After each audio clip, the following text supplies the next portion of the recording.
would like to introduce my friend and brother first, Abdullah Ernest, whose name Abdullah Ernest Baba Joseph. And the best thing for introducing him is his trip to Fikr al-Jamhuriyah. He became a Muslim, and then at some point in America, he asked some people to advise him. They gave him two advices. One is to go to Saudi Arabia, and he met a Sudanese, and he said to him, no, go to Ustadh Mahmoud Mohammed Taha, which he did. And of course, if he took the first option, he won't be talking to you right now here. With that, I just would like to introduce my best friend, Abdullah, to his topic. Thank you so much. Shukran yaki. Sabru akbaru min sabri. That made me think of Ustadh Mahmoud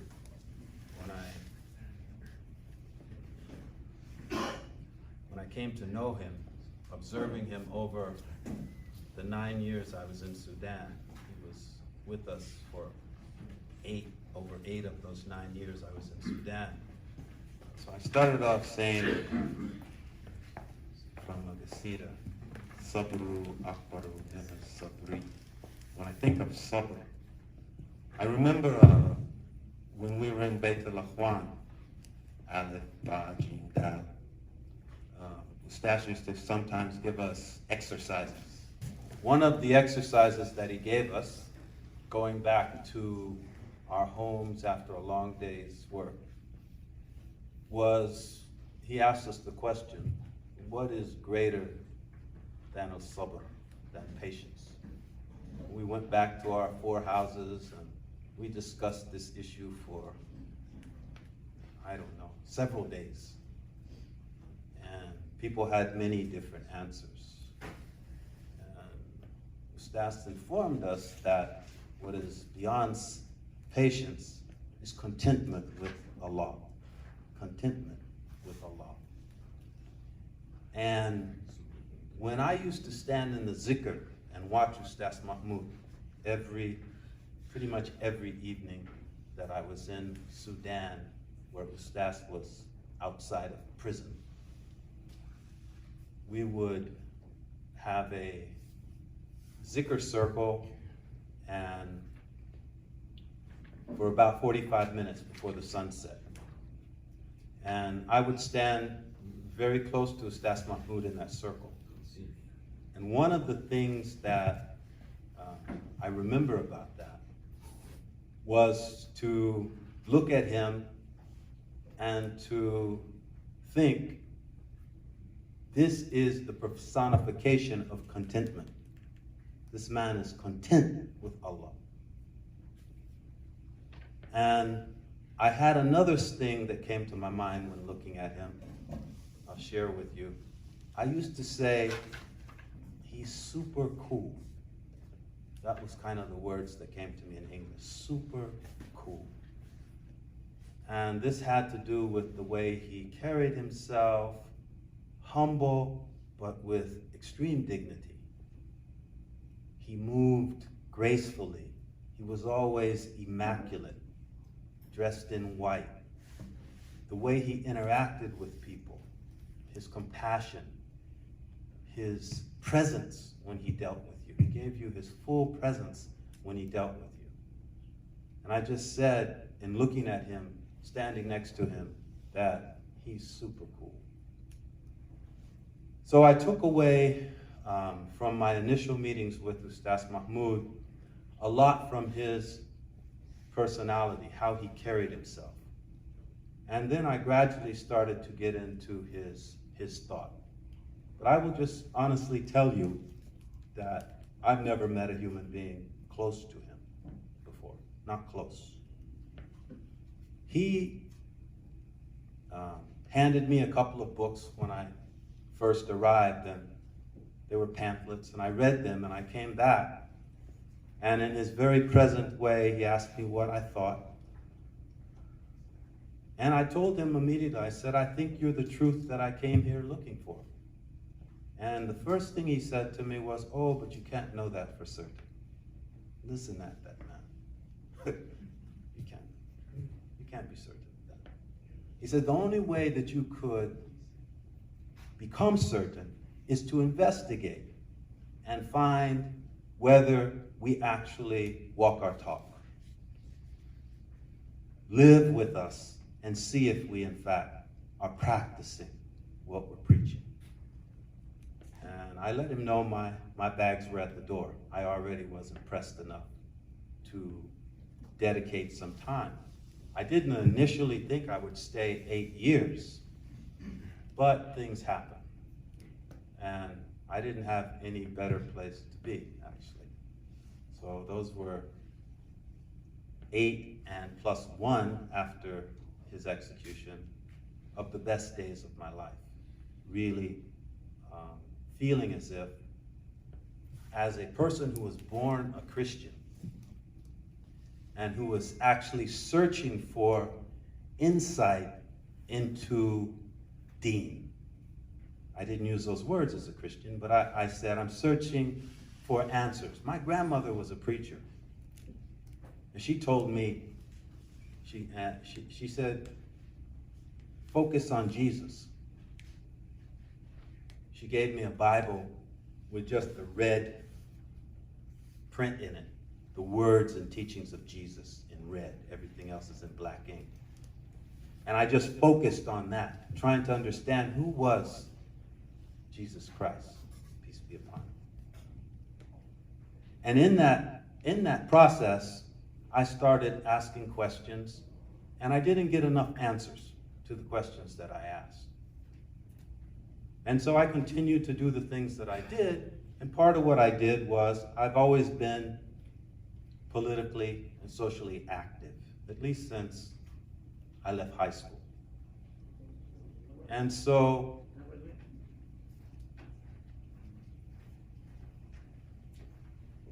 one of the things that I found in my political activism, such that it was that many of the people who were professing very laudable ideologies,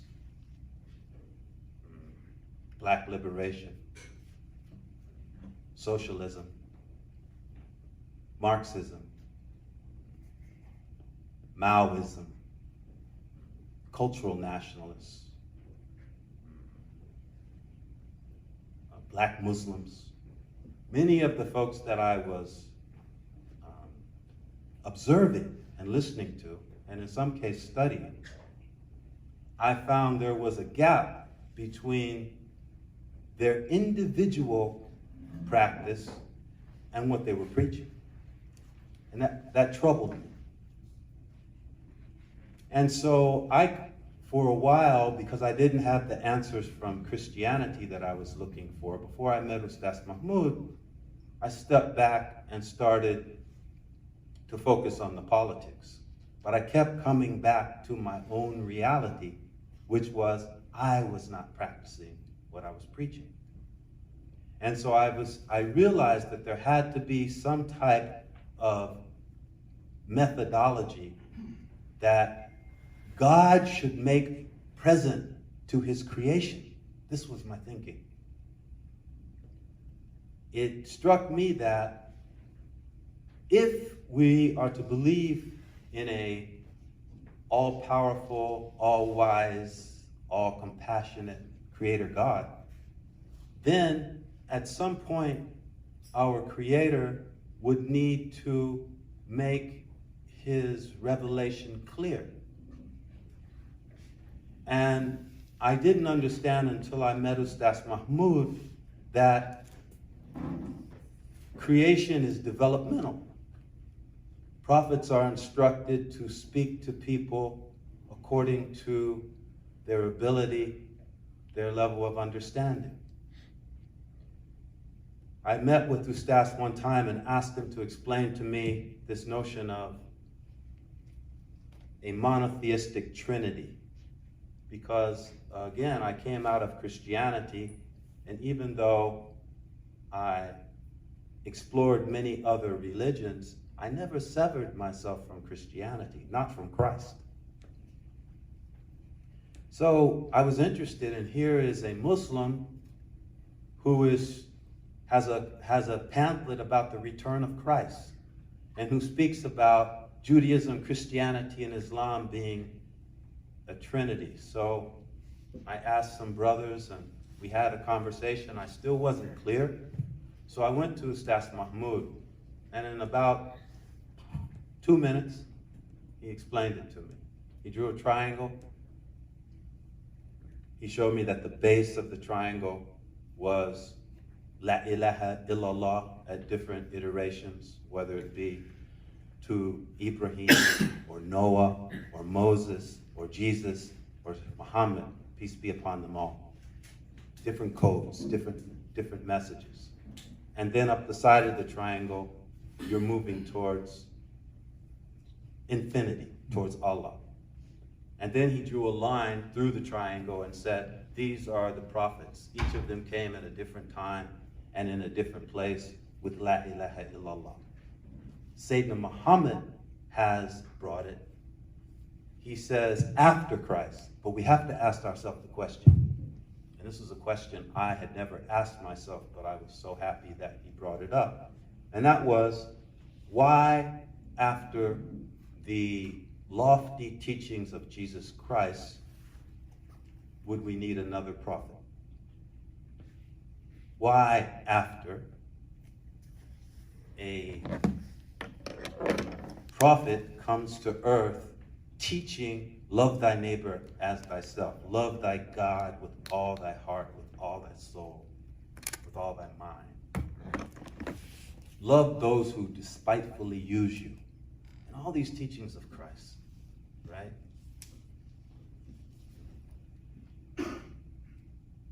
Why after Jesus Christ was there a prophet? And Ustadh informed me that the reason for that was a methodology to be present for human beings to be able to develop the qualities that allow them to turn the cheek after they are struck on one cheek, to love those who despitefully use you. And so he explained to me in that moment what is really part of the core message of Fikr al-Jamhuriyah.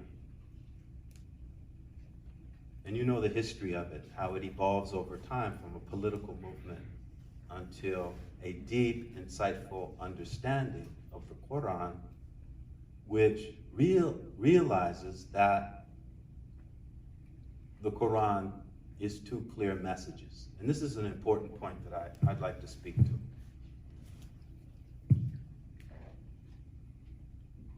I'm losing my train.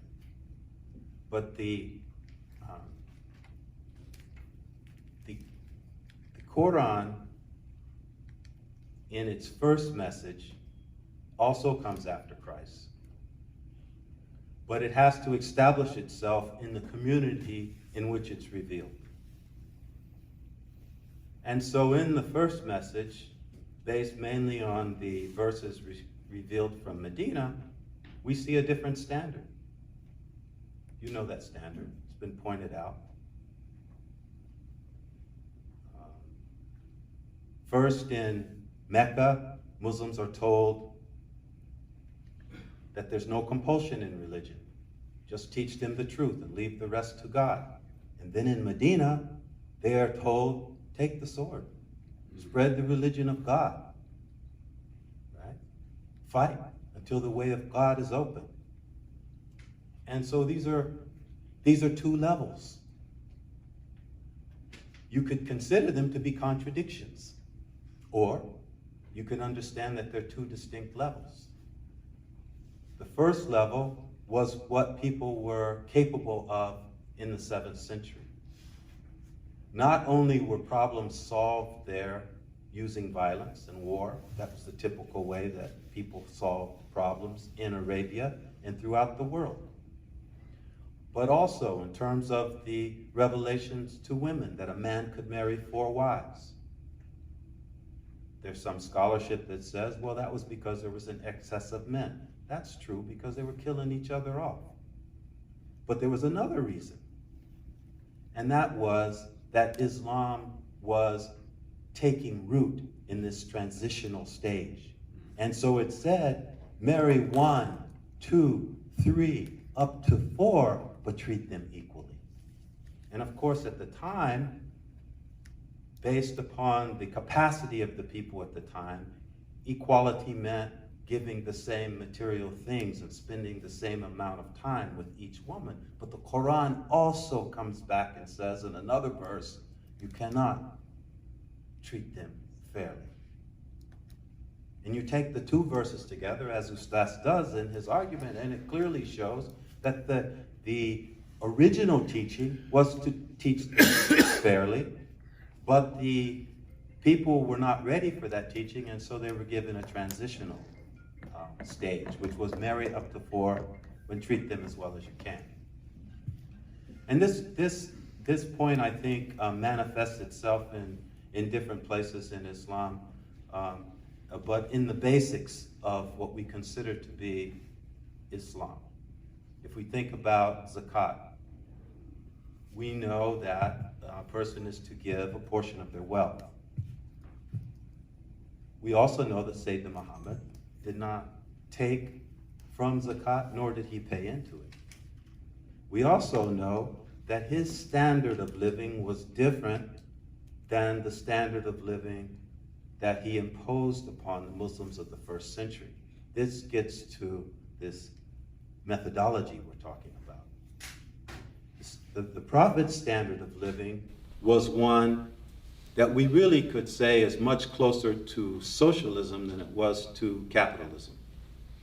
Examples of that are many.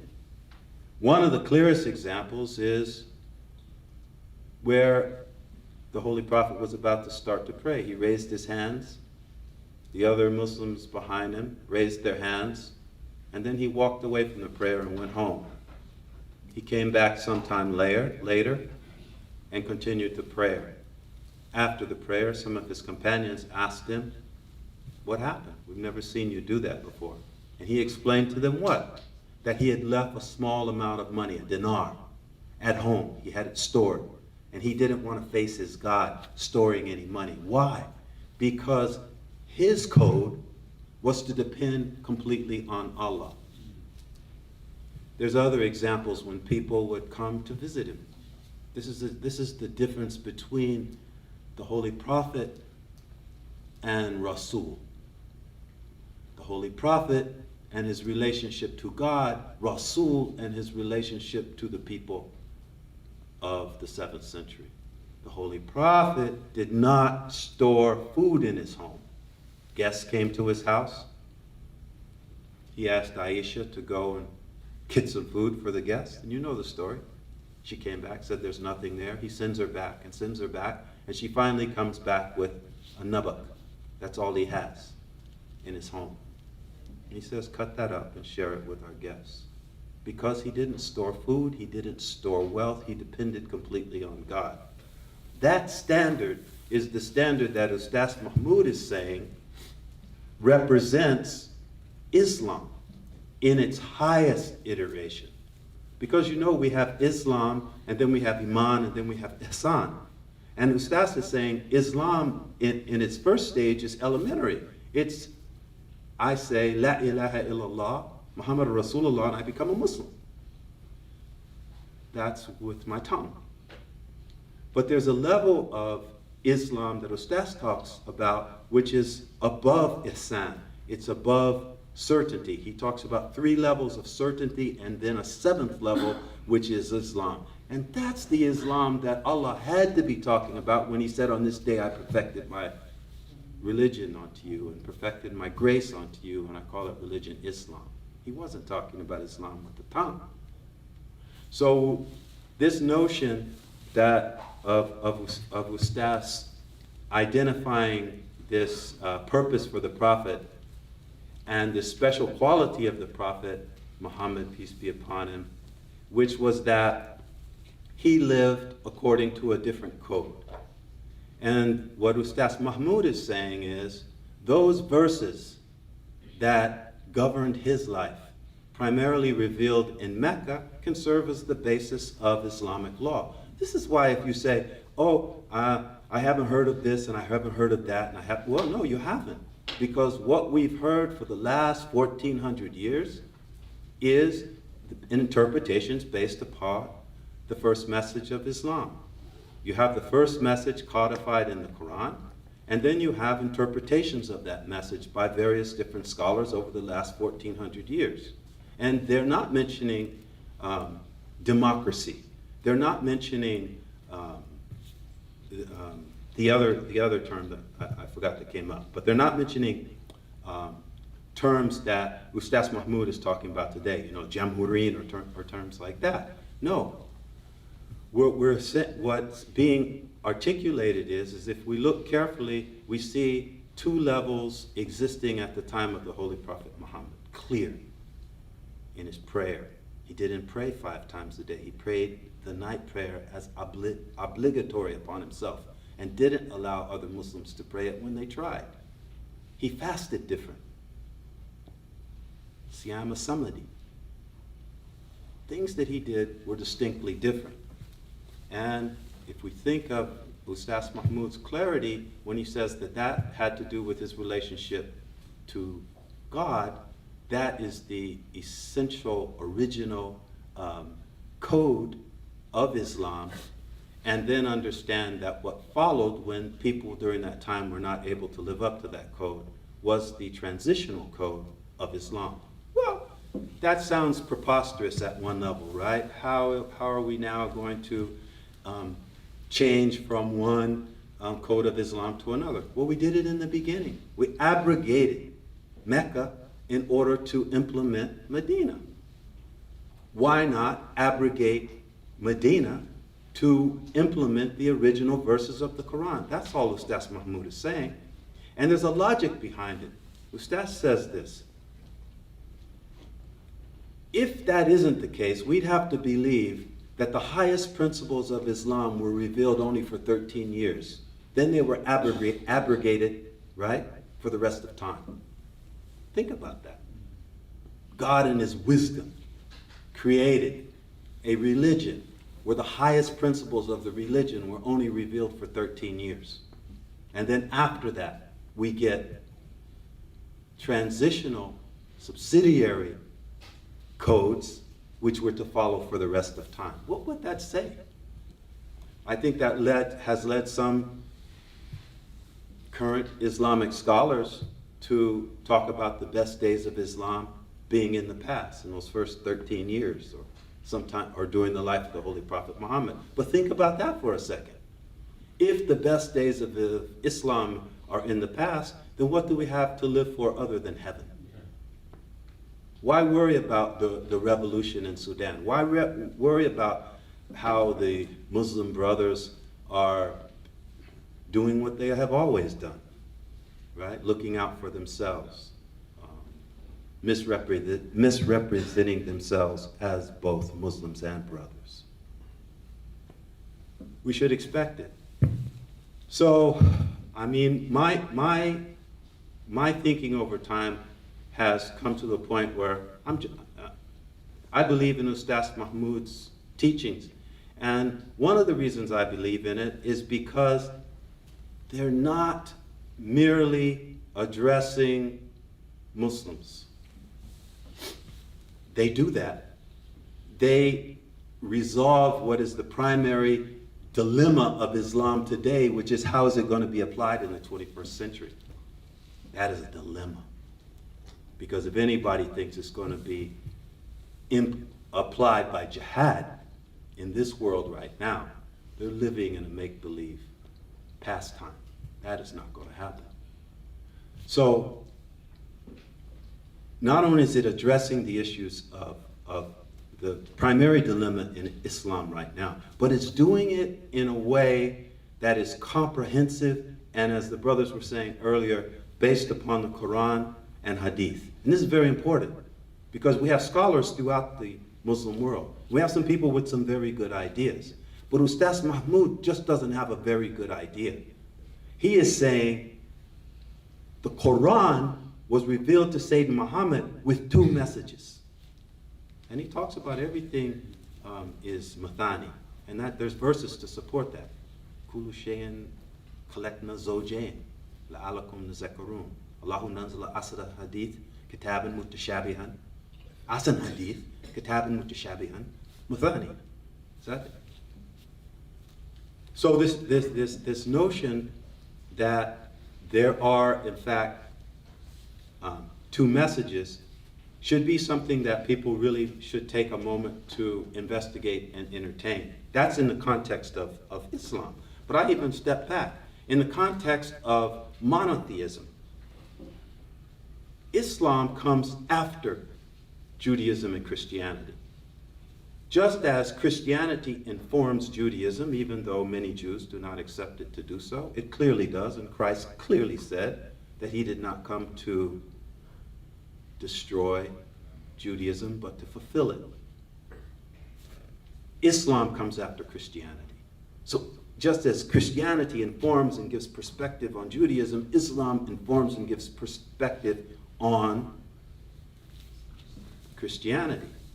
However, we have to be careful not to fall victim to some of the current scholarship, saying that Jews are not Jews and Christians are not Christians, arguing that the basic tenet of Christianity is not true, that Christ never died on the cross. There's better interpretations of those verses than the ones that are being perpetuated throughout the Islamic world right now. We are told to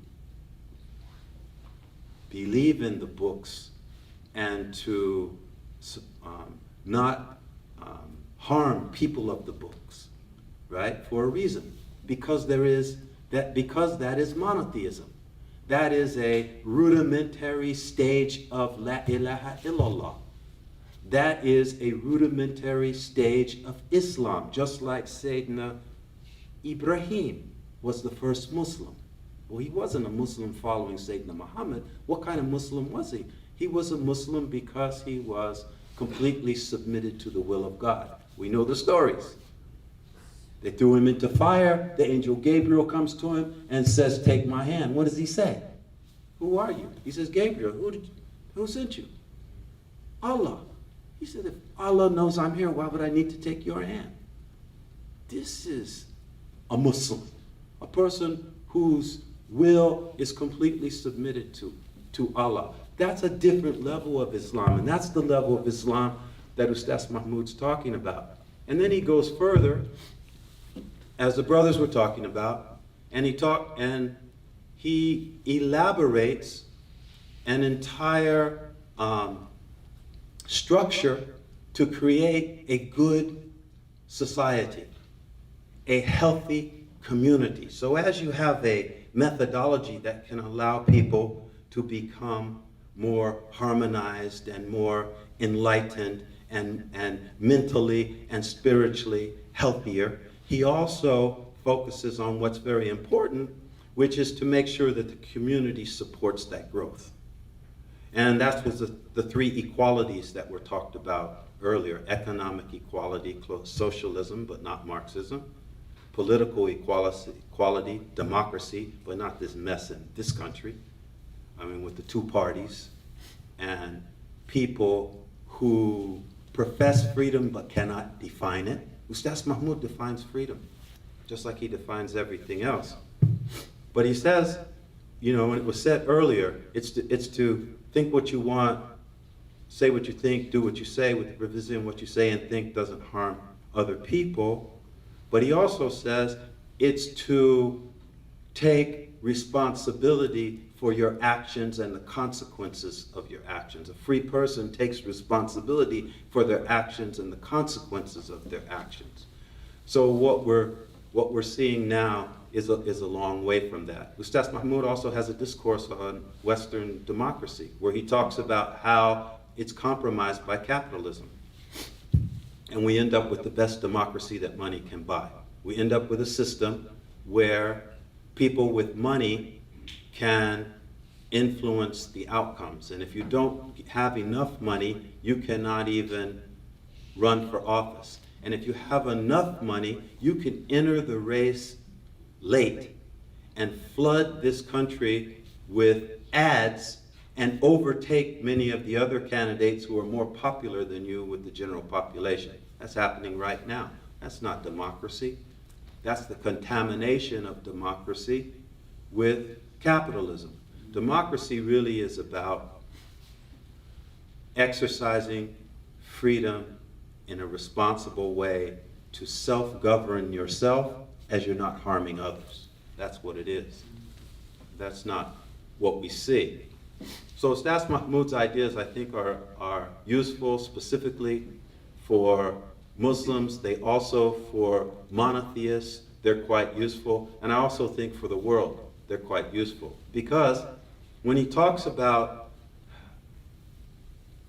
the prayer of the Holy Prophet Muhammad being a psychotherapeutic practice that can alleviate disorders, that can clear your mind and calm your heart, and allow you to interact with people more peacefully and turn the other cheek when you're harmed. When he talks about that, that's a methodology that can be utilized outside of the monotheistic tradition. That's a methodology that can be utilized worldwide. And when Ustadh Mahmoud talks about developing social equality in our communities, and says that the indication of it is when people can marry from any other group, where we don't have these prejudices based upon race and creed and color and religion dividing us. And he starts very early with the conceptualization of the time in which we live, which is the time where the second message of Islam can appeal to people's minds.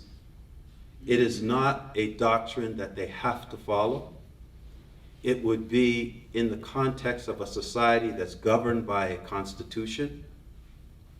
The Muslims would be setting an example for people to follow, but people could practice or not practice what they want, as long as they do not break the laws of the society. There's always going to be law and order, but that's the minimal level.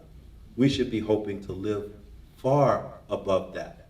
And our example of that was the Holy Prophet Muhammad sallallahu alaihi wasallam. His morality, Sayyidina Aisha said, was the Quran. His morality was the Quran. That's our example. Now, it's not saying that we're trying to be prophets. That's not what I'm saying. But I'm saying that Sayyidina Muhammad was sent here for a reason. And he fulfilled that reason. And his true fulfillment of it was the revelation of the Quran. And we have to ask ourselves honestly, do we really think that Sharia Islamiyah is the code that can govern the 21st century? We have to ask ourselves that. If it can, then how are we going to solve that dilemma? We cannot rely on intelligent scholars from around the world to come up with their own ideologies. That will lead to chaos. What better idea has been put forward so far than to return to the Quran and to investigate the Quran and to see the two distinct levels of revelation in the Quran and understand that the Holy Prophet Muhammad lived according to the code of the original message of the Quran, which only was practiced for 13 years. What better idea? This is specific, I would say, to Muslims, has been put forward so far. I think that idea requires scholarship, but like Ustadh Mahmoud says, it requires more than scholarship. Ustadh talks about a couple of things.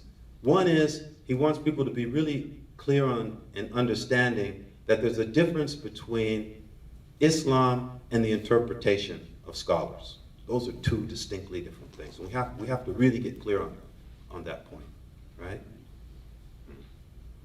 And there's, of course, a difference between professing to understand something at a theoretical level and practicing it, right? Practicing it and understanding it at a visceral level. So in other words, Ustadh suggests that to truly understand our religion, we have to practice it. It's through practicing worship that we actually gain insight into ourselves and into the true meaning of La ilaha illallah. Because that is really about ma'amala. And ma'amala, as Ustadh points out, is a part of your worship. So Ustadh said that the prayer is not from Salamu Alaikum from Bismillah to Salamu Alaikum. It's from Salamu Alaikum to Bismillah. What he's saying there is pretty obvious, but I'll just articulate it anyway. But I think what he's saying there is that the only way that we truly know that you are praying is to observe how you treat people between your prayers. Other than that, the prayer has very little value. So certainly for the community, right? Maybe it has some value for that, for you other than that, but how do you know that your prayer itself is being perfected? That could only be known in terms of you're practicing your ma'amala between your prayers. And the feedback you get from that will let you know whether or not you are doing it properly or not. That concept of prayer is critically important, not just for Muslims, but all across the board. Not just for monotheists, but all across the board. Because there's a lot of people just in the Trinity, Judaism, Christianity, and Islam, that believe going in and out of the synagogue, church, or mosque, doing rituals so many times a day is worship. No, that's ritual. Worship should, as Ustadh says, have an impact on your morality. If it's not impacting our morality, then what value is it? What is the true value? God doesn't need our worship. God created us to worship him, but not because he needs it. It's beyond need. So who's the worship for? The worship is for us. To do what? Get into heaven? We could have been placed directly in heaven. We're down here. We fell. Satan and Adam fell to here, to earth, right? So we've got to tie our worship to being here now. What is the real purpose of that? And I think Ustadh Mahmoud's ideas are glorious for humanity because, as he's saying, there's good news. You know, there's good news. There is a second message of Islam. There is clarity of monotheism, right? And the good news is that if people embrace it and practice it, they will perfect their morality. Not become perfect, but perfect their morality, which is a infinite process because you're actually trying to approximate the qualities of God, which are infinite. And they will begin to solve their problems. And through implementation, they will learn how to live more justly and compassionately with one another. And all of this is leading towards that peace on earth that we so badly need. Peace on earth used to be a saying that people thought was kind of cute. But right now, we can see that if we don't figure out a way to live together on this earth, there's high probability that some of these people in power now and who will likely be in power in the future could lead us down a deadly path. That's a gloomy place to end, but I would like to be real. I think that's a real consideration. And I don't know how the time is. Is this a good time for questions? Okay, we'll stop there for questions. Thank you. Open for discussions.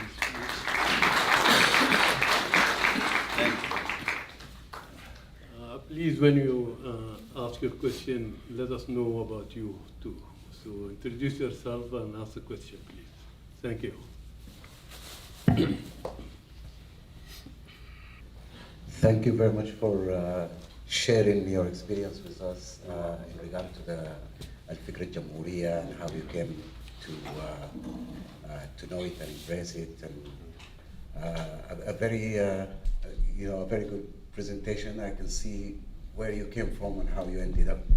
If that's an end, I hope it's not, and that's my question. Okay. Is, as a seeker, you described yourself at the very beginning that you were seeking answers in many ways. Part of it was social, political, and you come from the background of a Christian as well. So the social questioning is always a struggle because it's everyday change, it's everyday work in a way, with people, with organizations, with groups and communities. The other way of searching or seeking is the spiritual side, which brought you somehow to the Al-Fikr Jamhuriya. So how do you reconcile the two? Why do you think you should stop here as a seeker? Okay. Is it a revelation? Is it or because you speak about ideas, you speak about convincing, you speak about seeing the logic of it, and that's where you will somehow depart from for me at least, from the spiritual side. Okay. Thank you. Yeah. Thank you for the question. Yeah. So I didn't catch your name. reconciliation. Hamid? Hafiz. Thank you. The reconciliation for me between the spiritual and, say, social activism came by way of spending time with Al-Ustadh and the Jamhuriyin and starting to self-reflect, right? And the primary thing that attracted me to Islam in the first place, before I even came to Sudan, was that it's comprehensive. So it's a code for the individual and for the society. And for me, that made sense. It should be that way. You shouldn't just have a code for the individual, and then individuals go into society and behave any way they want to behave. And Ustadh Mahmoud says this, right? So I was attracted to Islam because it had a code of behavior for the individual and a code of behavior for the community or the society. I felt that I could stop seeking when I discovered Tariq Muhammad. That's what's so beautiful about Fikr Jamhuriya, is that, I'll tell you a story. There were some Americans that were at university with me, University of Khartoum, both of them Muslims, Khadija and Jamila, and they were very worried about me.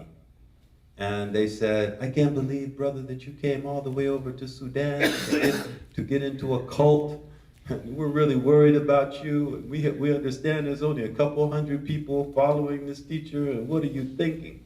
Okay, that was breakfast one day at the Nadia Sasa.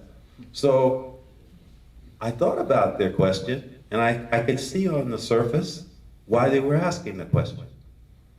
And then something came to me. The thing that really is unusual about Ustadh Mahmoud is he never said, follow me. Ustadh Mahmoud never said, do as I do. Ustadh Mahmoud never asked us for anything materially. Never. In 9 years. Nothing. I mean, in my house we paid rent because you got to have somewhere to stay. But that's it. He didn't take from us at all. And so because of that, I had to say, well, what is he directing us towards? And what he's directing us towards is an enlightened understanding of Tariq Muhammad. And I already was convinced, as I said earlier, Islam came after Christianity. Islam can inform both Christianity and Judaism just by its proximity. And then when I learned about how amazing the life and practice and teachings of the Holy Prophet were, I didn't know where else to go after that. That was kind of what I was looking for. I was looking, remember in the beginning, my thing was, God must have clarified this somewhere. That was my thought before I met Ustadh. And when he said, Tariq Muhammad, and then it's Sunnah, and then this is how we distinguish what people are calling Sunnah from actual Sunnah. He said, the people are saying it's everything that the Prophet did and said. No, some of the things he did as Rasulullah to the people. He taught them things. He did things in his role as the messenger to the people of that time.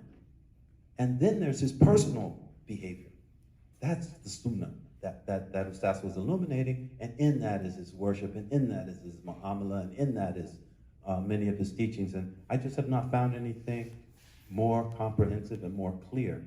And as I have practiced it, though imperfectly, I have felt the power of it. Answer? Assalamu alaikum. Brother, I think I'll just go on the same way, maybe have to say a little bit about this one. Okay. This is not personal, but just if it was not the case that you were lucky or, person just indicated that, you go there and you meet Ustadh Mahmoud Mohammed Taha. Would that be a different, like, if that's something that was made for you, this is what it was, this is the right path, and then, God or whatever power was leading you to that point, and then you arrived at this one?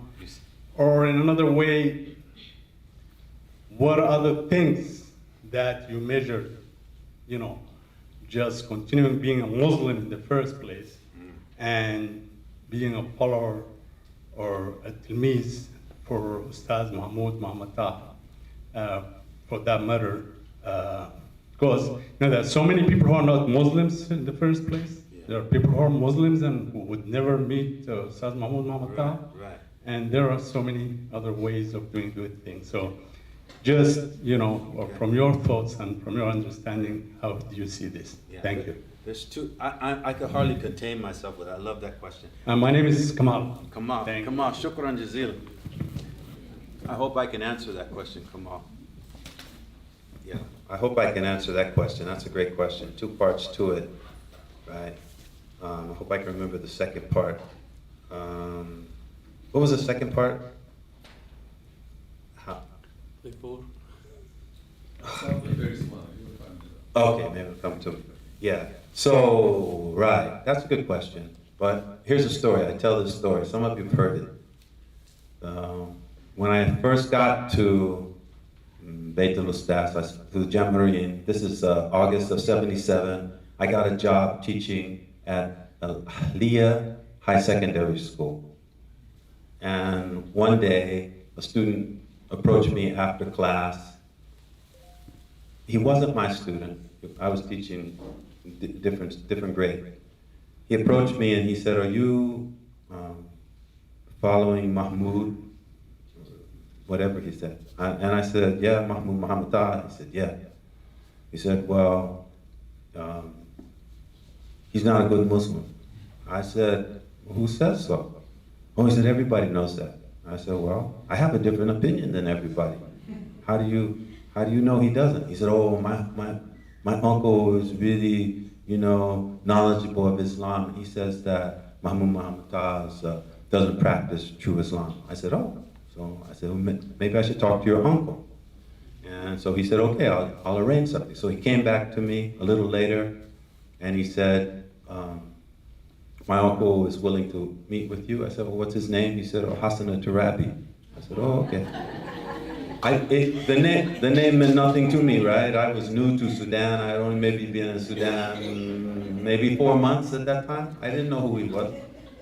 So he said, "Hassan Tarabi." Okay, I said, "Okay." So I came home to the brothers and I said, "This one of my students invited me over to his house to meet his uncle." I said, "Who's his man?" I think he said, "Hassan Tarabi." "Hassan Tarabi?" I said, "Yeah." "You going to his house?" I said, "Yeah." So you better go talk to Ustadh. So I said, "Okay." So I went to Ustadh Mahmoud and I told him. He said, "Oh." He said, "That should be a very interesting meeting." He said, "Dr. Tarabi is a very learned man. And I think you'll find that meeting very interesting. Come back and talk to me after you've met with him." That's Ustadh. Look at it. Wait, it gets better. So I go to, after school, this student, I can't remember his name, I wish I did, took me to his uncle's house. And what's that area straight down from Ali? Manchia. And they live 3-story house, very big. And I'm the first when I see the house, I'm going to Ustadh's little mud house and then big stuff. Okay, I'm cool, I'm good. Yeah, I'm saying, okay. We go inside and it looks like servants to me, right? The people in there are carrying things around and so forth, and they look like servants. Not, they're all males, and so I'm looking at them, and then Dr. Tarabi said, "Oh, these are my relatives." And I said, okay, they're relatives. Then we had lunch. For the whole lunch, the student didn't stay. He said hi to his uncle, he left me just with his uncle. We had lunch together, just the two of us, Dr. Tarabi and myself. Huh? Oh my God. It was the best lunch I had up to that point in Sudan. Portugal, everything at the end. That lunch. That really good lunch, it was that one. So the whole lunch, Dr. Tarabi is telling me that Ustadh Mahmoud is violating Islam, he's not following the Quran, he's not following the teachings of the Holy Prophet Muhammad, the whole lunch. And I'm just enjoying my lunch. I'm trying to, right? And then, I think we're having tea, or dessert. I think it was tea, at the end. And I said, "Dr. Tarabi," I said, you've mentioned how Ustadh Mahmoud is violating the Quran, teachings of the Holy Prophet Muhammad. Can you give me an example of?" And he stopped, he thought for a second, and then he said, and I quote, "Paradoxically enough, the only example that I can think of, I happen to agree with."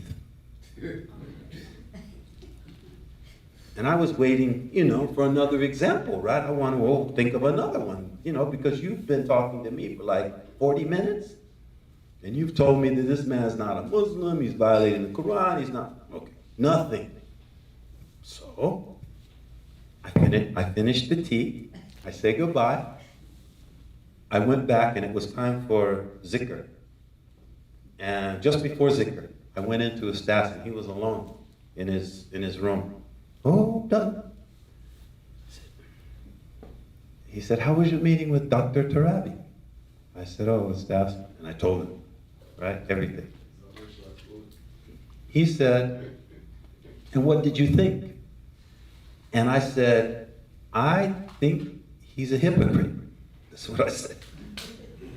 And Ustadh said, "No, Abdullah, we don't have to conclude that he's a hypocrite." He said, Dr. Tarabi, like many Sudanese intellectuals, has a contradiction between his education and his understanding of Islam. So what you likely heard was that contradiction. I left there, I went to the zikr, and the only thing I could think of when I was in the zikr is that's the Muslim. That, not the guy who is saying all these horrible things about someone and can't give an example. It's the man who I tell you, this man was really trying to convince me that you are misleading people and you're not following Islam. And when I ask him for example, he can't come up with an example, not one. So that's a contrasting story, right? And that story speaks to the character of Ustadh Mahmoud. And that character, I could give you maybe 5 other stories that are equally as impactful, where you would expect one reaction from a normal human being, right? Something. And Ustadh not only doesn't give you that reaction, he defends the person. He tells you to treat the person better. And that level of deen, I haven't experienced it before. But that he was consistently that way for 9 years. Elamin Dawood, can I give that example? I got time? Yes. Okay. Elamin Dawood. Who knows who he was? A few people. Who was he? Somebody can tell, because I don't even really know his title. But what was he? What was Elamin Dawood? What was he? He's a scholar. He was a scholar, Islamic scholar, and he was very anti-Ustadh Mahmoud, right? Trying to actually try him as an apostate. He was part of that movement. Okay. When he died, I went into, God rest his soul, I went into the saloon, and there were brothers in there talking about Elamin Dawood had died. And so I asked them who he was, and they were telling me, and they told me some of the things, not the worst things, but some of the things that he had been saying about us. And they're horrible. I mean, I can't repeat them, they're so bad. Those weren't even the worst things, okay? So the brothers are kind of happy. You know, they're like, he's gone. And then Ustadh Mahmoud comes into the room, and he knows exactly what's going on. And immediately he says, I know that you've heard that Ahuna, Elamin Dawood, has passed away. And I don't want you to have anything in your heart against this man. He's going to suffer enough in the next life. And all you should have is compassion. And then he said, read Surah to la class with the class. What does that mean? Huh? Say it. Say what I just said. What did I just say? Yeah, ikhlas with the class. Bi-ikhlas. That's what he said to Elamin Dawood when Elamin Dawood passed away. So I was like, So my name is Amran. So thank you so much, Ustadh Abdullah, for that lovely presentation. I liked so much the spiritual side of it, and especially your meeting with the Ustadh. And I believe that's huge energy and, that you felt. So that's maybe, in my opinion, that drove you to Fikr al-Jumhuri. And I would say that to know things experientially is more important than intellectually, because that's what affects actually. Also, I like that you described that triangle with La ilaha illallah and prophets. So my question is, to keep it just brief, how would you put, for example, Baha'ism as a religion and Baha'u'llah as a prophet that came after like Islam in that triangle from the Al-Fikr al-Jumhuri point of view? Thank you. Yes, I have the it will be the last Okay, question. I'll answer. I can You can do that. answer it Okay. both. Okay.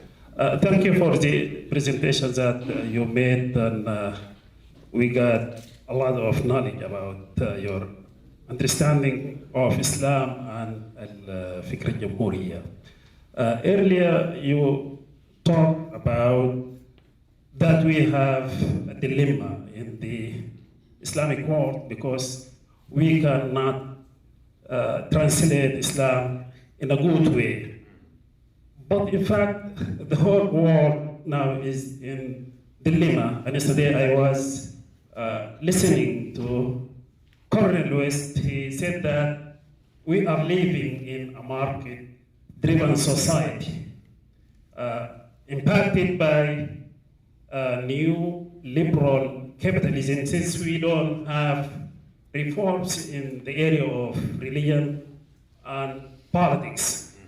Do you think that, given that you are coming from the Christian background, do you think that there is some comparison between Ustadh Mahmoud and Martin Luther King, since as long he reformed Christianity in a modern teaching or approach? And Ustadh Mahmoud also could be a reformer of Islam in a new way. Is there any connection between them, and how Ustadh Mahmoud is going to impact the future of Islam, since we have so many interpretations of Islam? We have Wahhabiyya, we have Akhwan Muslimin, and also we have Shia, and we have so many sectarian approaches of translating Islam. And I think that's why we are in dilemma. And also you said that earlier, it is very hard to make connection between Islam and those who translate Islam. And then there is another dilemma, because how we could know the real interpretation of Islam, since we have so many ways to understand Islam and to make it able to uplift the life of all Muslims.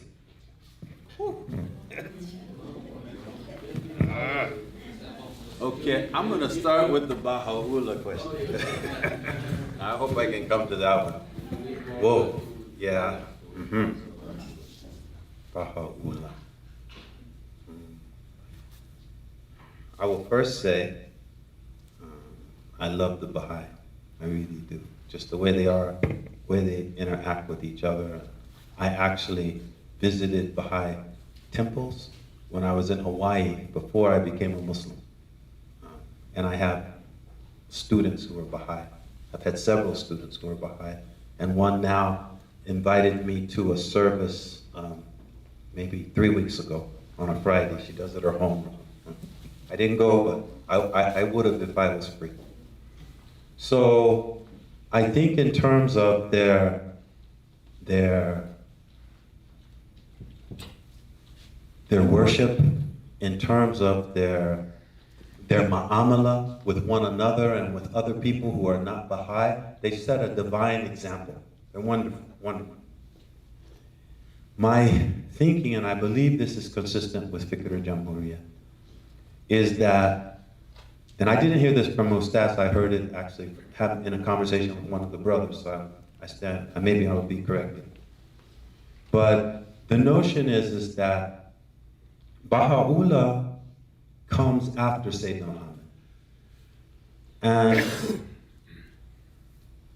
the Quran is complete. When Allah said, if he said this, right? This is what on this day, somebody can repeat it better than me. Right. Yeah. Yeah. Okay? That perfection, that by Allah, of that religion, which is his religion. That's it. I mean, if that's true, if the Quran is true, right? Then the Creator sent the Holy Prophet Muhammad with the solution. It just is not Sharia Islamiyah. And so I think to have a prophet after Sayyidina Muhammad is problematic from an Islamic standpoint. I understand why many of the Sufiya, for instance, and he came from, I think, Al-Bab, right? That was his sheikh. I understand why many people had different interpretations than Sharia Islamiyah.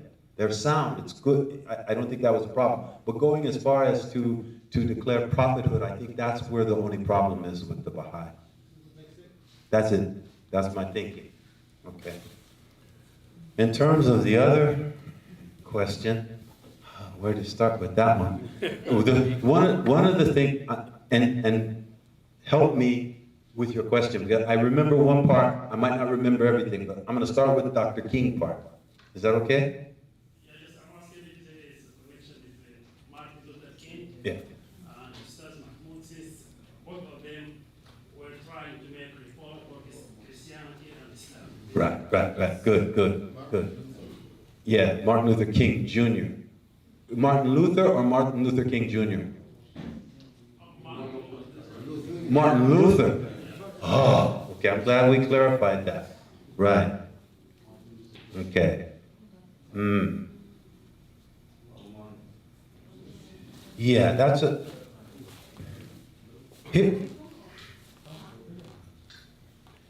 Wow. This is out there. This question is out there, and I don't know, it might be beyond my knowledge base. What I think is that Martin Luther was very important because he challenged Catholicism, which was really powerful and really taking people in the wrong direction.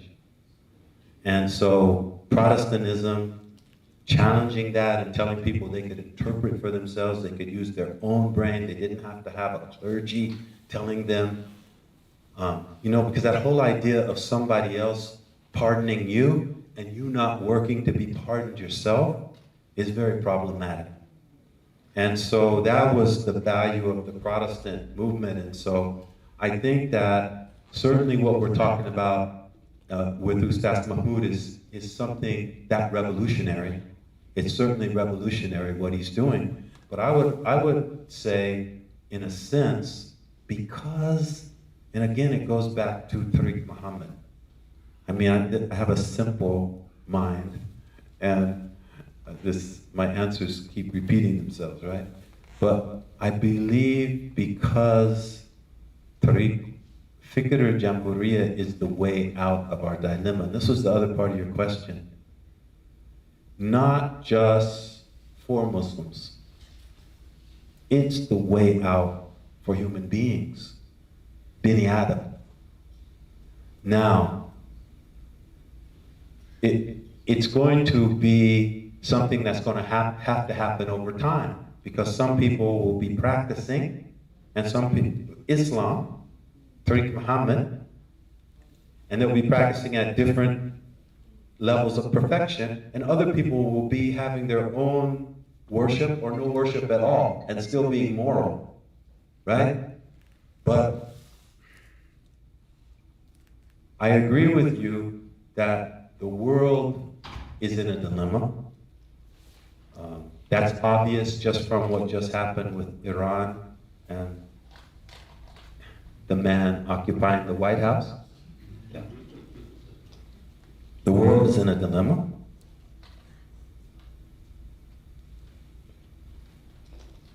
I believe that Ustadh Mahmoud's illumination of the second message of Islam built around that understanding of the difference between Meccan and Madinese revelations and his illumination of Tariq Muhammad are capable of providing a structure for communities and nations and for individuals to harmonize themselves and to live in peace. I do believe that it's capable with it. We have a long way to go, obviously. And so it's hard for me to know exactly Martin Luther and Ustadh Mahmoud, but I really think, there's two things I want to say about that, and then sorry, real quick. We shouldn't be frightened that the Jamhuriyin are making such tremendous claims about this Sudanese man. We shouldn't. I think we will have a tendency to do so because of the nature of the world in which we live and the histories that we've experienced. But for me,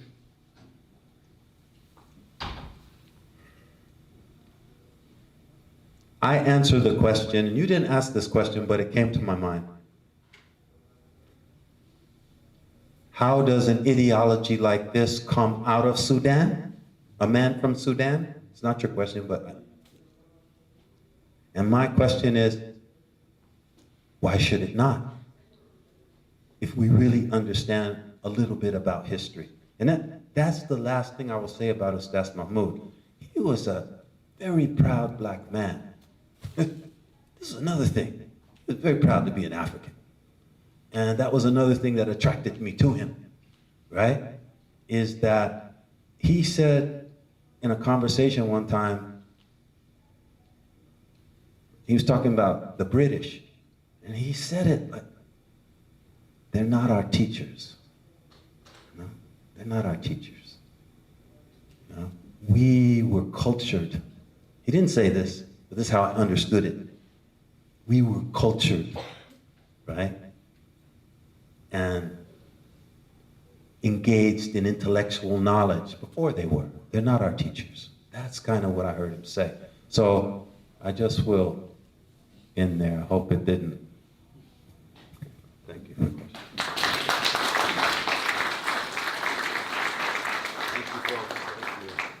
Thank you very much.